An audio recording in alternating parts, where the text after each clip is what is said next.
Alhamdulillahil aliyyil azim al-kabiril muta'al dzil azamati wal kibriyai wal jalal wa ashhadu an la ilaha illallah wahdahu la syarikalah al-mutafarrid bisifatil kamal wa ashhadu anna Muhammadan abduhu wa rasuluh sallallahu wa sallama alaihi wa ala sahbi wal al.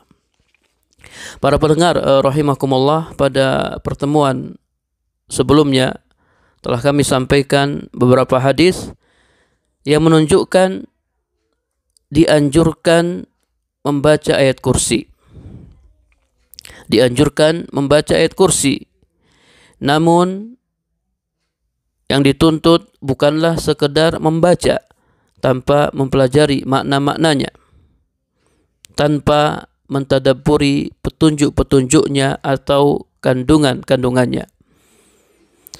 Apabila Allah Subhanahu wa taala berfirman tentang Al-Qur'an dalam surat An-Nisa ayat 82, afala yatadabbaruna al-Qur'an, tidakkah mereka mentadabburi Al-Qur'an? Maka bagaimana lagi dengan ayat kursi, ayat yang paling agung dan paling utama secara mutlak? Tentu lebih ditekankan lagi untuk mentadabburinya, membaca dengan mentadabburinya. Apabila ayat ini dibaca tanpa tadabbur, maka pengaruhnya akan lemah dan manfaatnya akan berkurang. Kita baru saja menyampaikan perkataan Syekhul Islam Ibnu Taimiyah pada pertemuan yang sebelumnya. Syekhul Islam Ibnu Taimiyah mengatakan apabila seseorang membacanya dengan benar, dan beliau mengulang-ulang hal ini, munabbihan bidzalik, dalam rangka mengingatkan bahwasanya sekedar membaca tidak membuat maksud dan tujuan tercapai.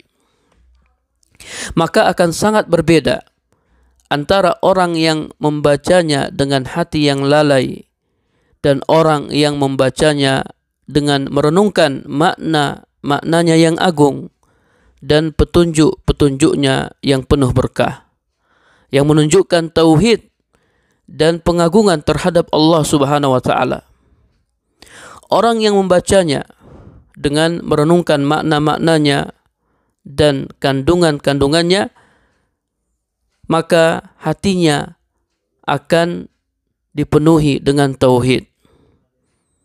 Hatinya akan hidup bil iman wa ta'zim, dengan iman dan pengagungan kepada Allah Subhanahu wa taala.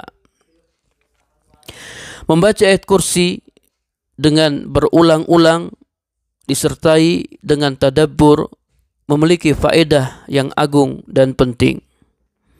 Betapa banyak orang-orang yang lalai dari hal ini, yaitu pentingnya mempelajari tauhid, menghadirkan rukun-rukunnya, dan mendalami pokok-pokoknya di dalam hati. Memperbesar tauhid dalam hatinya.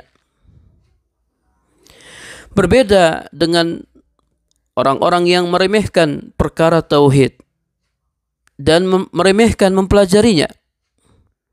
Menurut dia, cukup bagi seseorang mempelajari tauhid dalam beberapa menit saja atau dalam sekejap, tanpa perlu mempelajarinya secara terus-menerus, secara kontinu.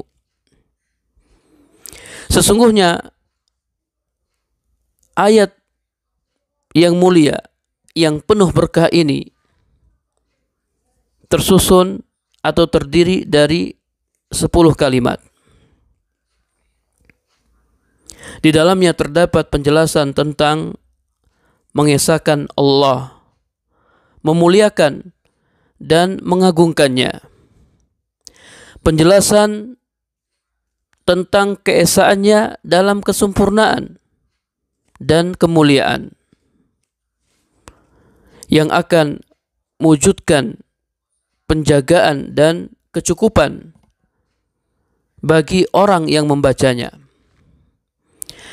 Di dalamnya terdapat 5 nama-nama Allah yang indah dan juga sifat-sifat Allah lebih dari 20 sifat. Kemudian ya, ayat ini dimulai dengan penyebutan keesaan Allah dalam uluhiyah. Batilnya uluhiyah, seluruh sesembahan selainnya. Kemudian penyebutan hayatillah al-kamilah, kehidupan Allah yang sempurna, yang tidak diakhiri dengan kebinasaan. Penyebutan sifat qayyum Allah subhanahu wa ta'ala. Allah senantiasa mengurus dirinya dan mengurus makhluknya. Allah atur urusan-urusan mereka. Penyebutan kesucian Allah subhanahu wa ta'ala dari sifat-sifat kekurangan seperti ngantuk dan tidur. Kemudian penjelasan tentang luasnya kerajaan Allah subhanahu wa ta'ala, bahwasanya seluruh yang di langit dan di bumi adalah hamba baginya, masuk di bawah kekuasaannya. Penyebutan bahwasanya di antara bukti-bukti keagungan Allah subhanahu wa ta'ala, bahwasanya tidak ada seorang pun dari makhluknya yang bisa memberikan syafaat di sisinya kecuali setelah mendapat izin darinya. Di dalamnya terdapat penetapan sifat ilmu bagi Allah subhanahu wa ta'ala, bahwasanya ilmu Allah meliputi segala sesuatu. Allah mengetahui apa yang telah terjadi, apa yang akan terjadi, apa yang belum terjadi seandainya dia terjadi, dan bagaimana ia terjadi. Di dalamnya terdapat penjelasan kebesaran Allah subhanahu dengan menyebutkan kebesaran makhluknya.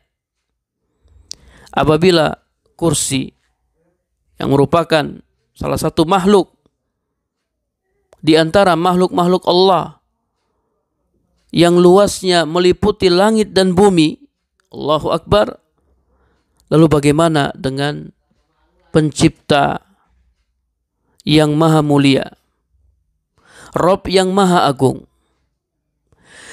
Di dalamnya terdapat penjelasan kesempurnaan kekuatan Allah subhanahu wa ta'ala, bahwasanya di antara bukti kesempurnaan kekuatan Allah, la ya'uduhu hifzuhuma, ay la yuskiluhu hifzus samawati wal ard, tidak memberatkan Allah menjaga langit dan bumi.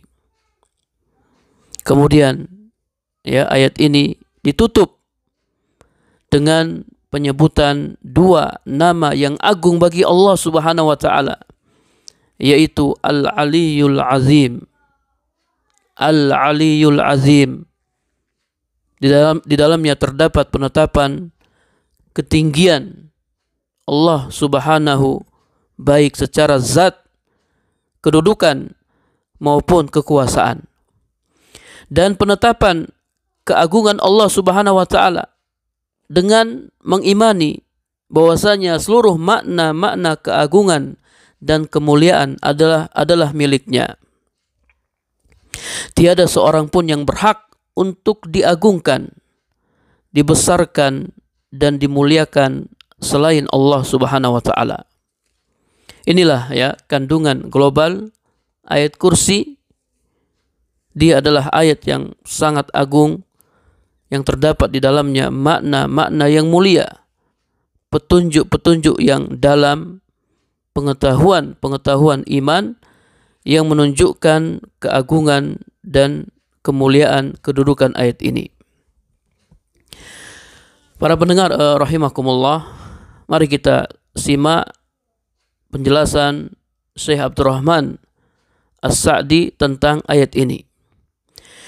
Syekh Al-Allamah Abdurrahman bin Sa'di rahimahullah berkata dalam tafsirnya, ayat yang mulia ini merupakan ayat Al-Quran yang sangat agung, yang sangat utama dan sangat mulia. Karena ayat ini mengandung perkara-perkara yang agung dan sifat-sifat yang mulia. Oleh karenanya, banyak hadis-hadis yang menganjurkan untuk membacanya dan menjadikannya sebagai wirid bagi seseorang di setiap waktunya. Di waktu pagi, sore, ketika hendak tidur, dan setelah selesai sholat wajib.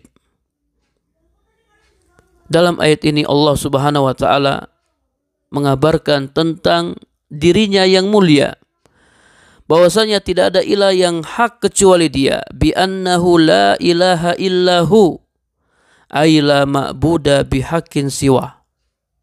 Tidak ada sesembahan yang hak selainnya. Dia adalah sesembahan yang hak, yang semestinya seluruh macam-macam ibadah, seluruh ketaatan ditujukan kepadanya. Likamalihi wa kamali sifatihi wa azimi ni'amihi. Karena kesempurnaannya, kesempurnaan sifat-sifatnya dan kebesaran nikmat-nikmatnya.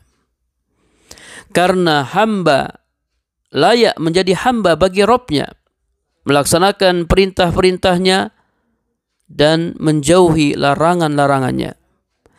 Segala sesembahan selain Allah adalah batil, maka beribadah kepada selainnya adalah kebatilan.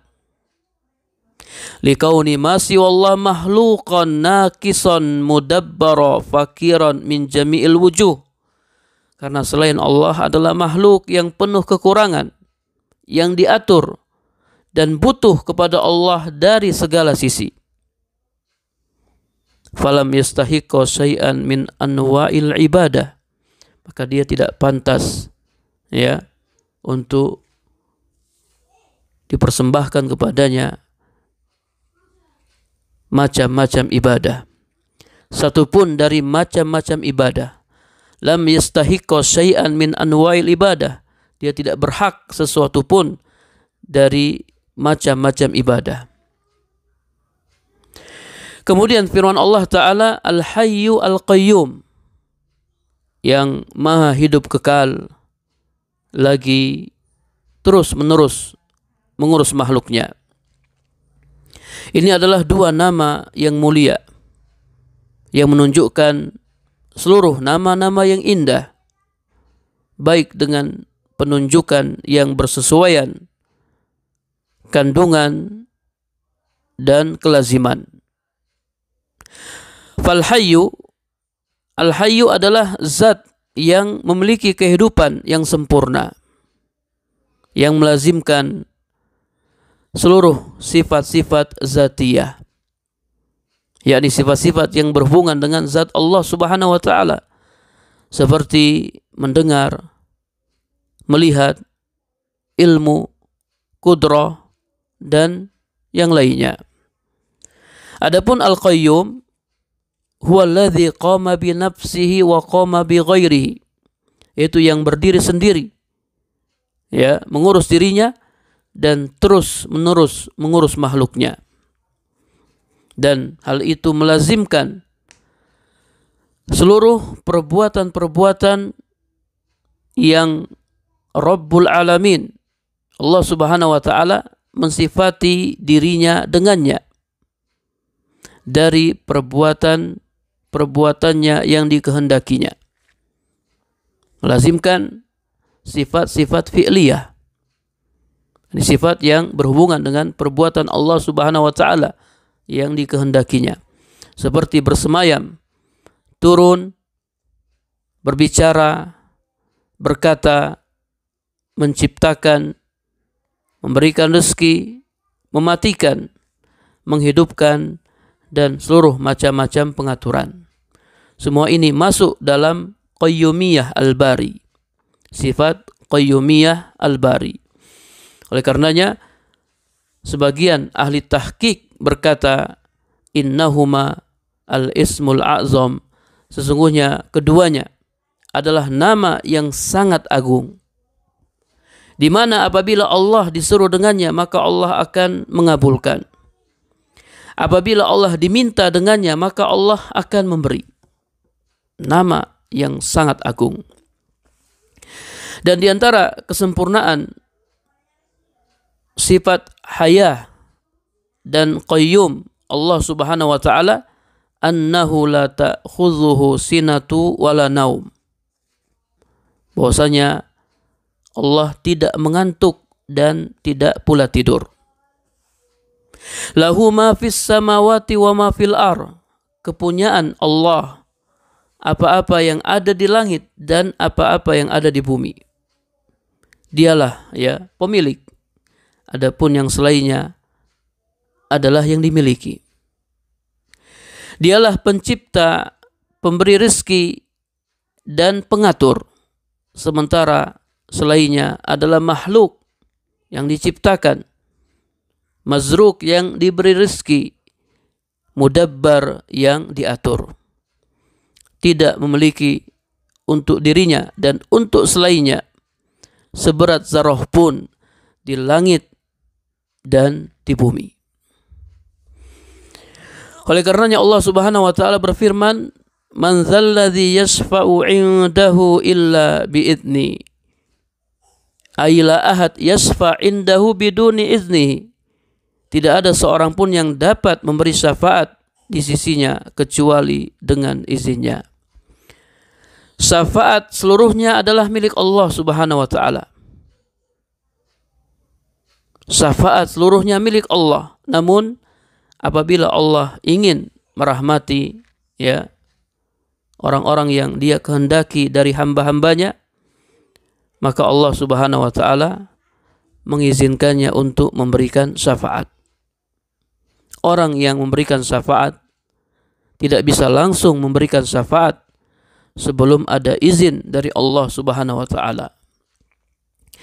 Kemudian Allah berfirman, ya'lamu ma baina aydihim wa ma khalfahum, ay ma madha min jami'il umur ma yastakbilu minha. Perkara-perkara yang telah lalu dan perkara-perkara yang akan datang. Allah mengetahui apa-apa yang ada di hadapan mereka, yakni perkara-perkara yang telah lalu. Wa ma khalfahum, dan apa yang ada di hadapan mereka, yakni perkara-perkara yang akan datang. Ilmu Allah Subhanahu wa taala meliputi perkara-perkara yang rinci. Awalnya, akhirnya, yang nampak, yang tersembunyi, yang gaib maupun yang nyata.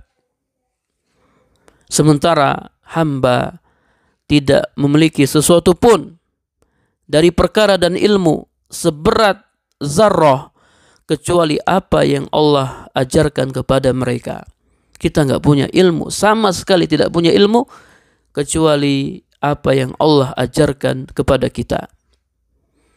Oleh karenanya Allah Subhanahu wa taala berfirman, "Wala yuhituna bi syai'in min ilmihi illa bima syaa."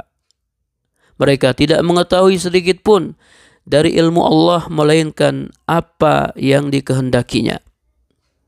Wasi'a kursiyyuhus samawati wal ar. Kursi Allah meliputi langit dan bumi. Ini menunjukkan kesempurnaan keagungan Allah Subhanahu wa taala dan luasnya kekuasaannya. Apabila ini adalah keadaan kursi, bahwasanya Dia meliputi langit dan bumi. Padahal langit dan bumi sangat besar. Demikian pula isinya. Sementara kursi bukanlah makhluk Allah yang paling besar. Bahkan di sana ada yang lebih besar darinya, yaitu ars. Ars Allah Subhanahu wa taala. Tidak ada yang mengetahui ukurannya kecuali Allah Subhanahu wa taala. Sangat besar. Kebesaran makhluk-makhluk ini membingungkan pikiran-pikiran, menumpulkan pandangan-pandangan, menggoncangkan gunung-gunung, dan melemahkan para pakar.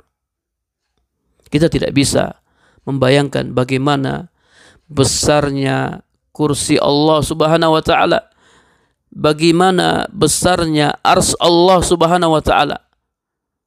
Lalu bagaimana dengan kebesaran, keagungan zat yang telah menciptakannya, yang telah membuatnya, Allah Subhanahu wa taala yang telah menyimpan di dalamnya hikmah-hikmah dan rahasia-rahasia yang tidak terhingga.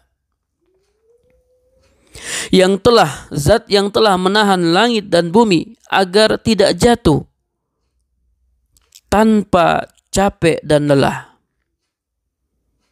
Allah Subhanahu wa taala berfirman, wala yauduhu hifzuhuma, dan tidak memberatkan Allah Subhanahu wa taala menjaga keduanya, menjaga langit dan bumi.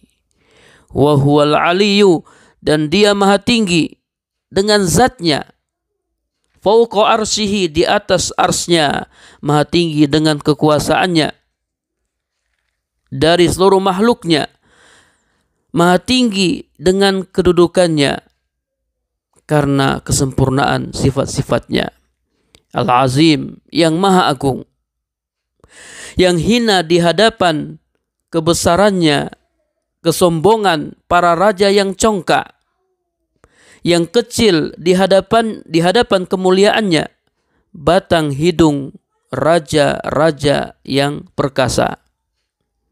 Maka maha suci zat yang mempunyai kebesaran atau keagungan yang agung, kebesaran yang besar, kekuasaan dan kemenangan likulli syai', terhadap segala sesuatu. Ini penjelasan Syekh Abdurrahman bin Nasir As-Sa'di tentang ayat kursi. Kemudian dalam tafsir Ibnu Katsir dijelaskan, wa hadhil ayatu mustamilatun ala asri jumalin mustaqillah. Ayat ini memuat 10 kalimat yang berdiri sendiri. Kemudian Imam Ibnu Katsir mulai menjelaskan tafsirnya, menjelaskan makna-makna dan kandungan-kandungannya. Maka sangat bagus sekali ya bila kita menelaahnya dan juga menelaah kitab-kitab tafsir lainnya untuk mendalami makna ayat yang penuh berkah ini dan mengetahui kandungan-kandungannya yang amat bagus. Wa sallallahu ala nabiyyina Muhammad walhamdulillahi rabbil alamin.